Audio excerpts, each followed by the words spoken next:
How college students brew beer. First, get some purified water. This brew kit calls for 5 gallons. You may want to get a little more, as some will boil off. Our brew kit is the Bavarian Hefeweizen from Northern Brewer in St. Paul, Minnesota.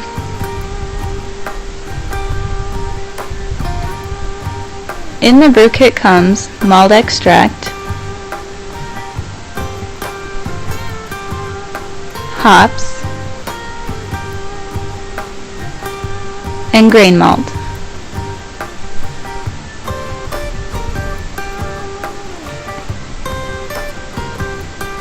Also purchase brewing yeast.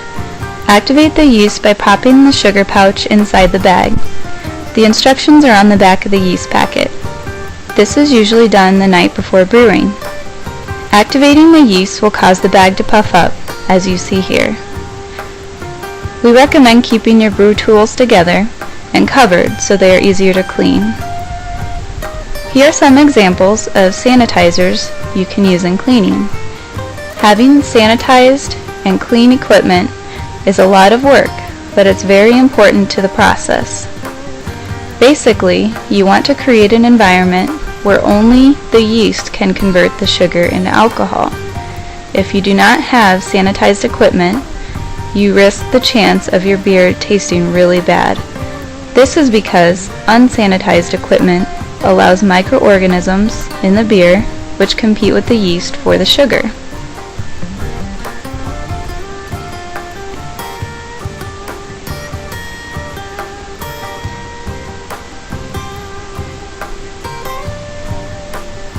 And yes, college students do clean their equipment in the shower.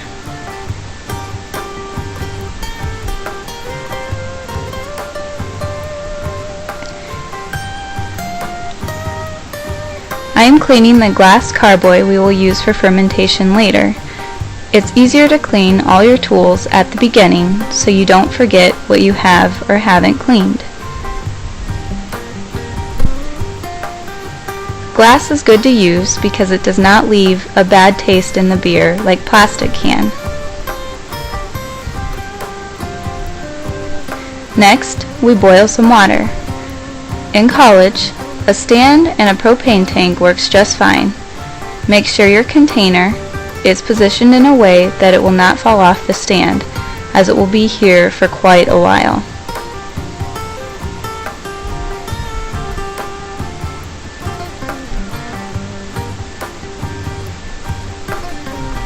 Two words resulting in every college guy's enjoyment: gas and fire.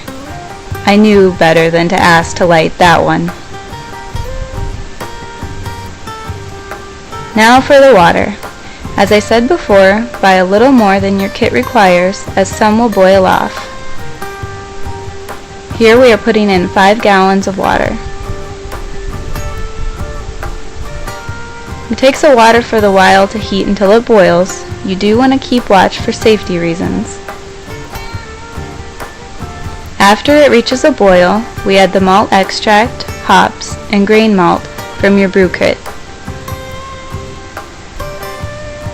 Then stir and allow it to boil for an hour. Don't add the yeast yet. If you do, it will die from the heat.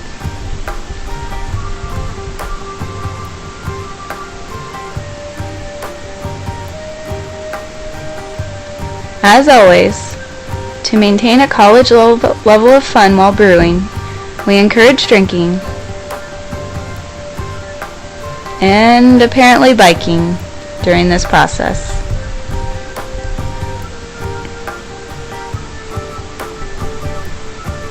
A quick cool down is very important. To achieve this, we use a huge bucket full of ice. Cool down is achieved in about 3 minutes.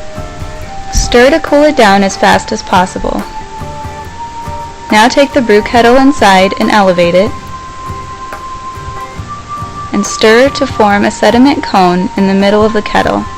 The elevation and cone allow for easy siphoning with little sediment running through the hose. It's okay to miss the carboy if you've been drinking.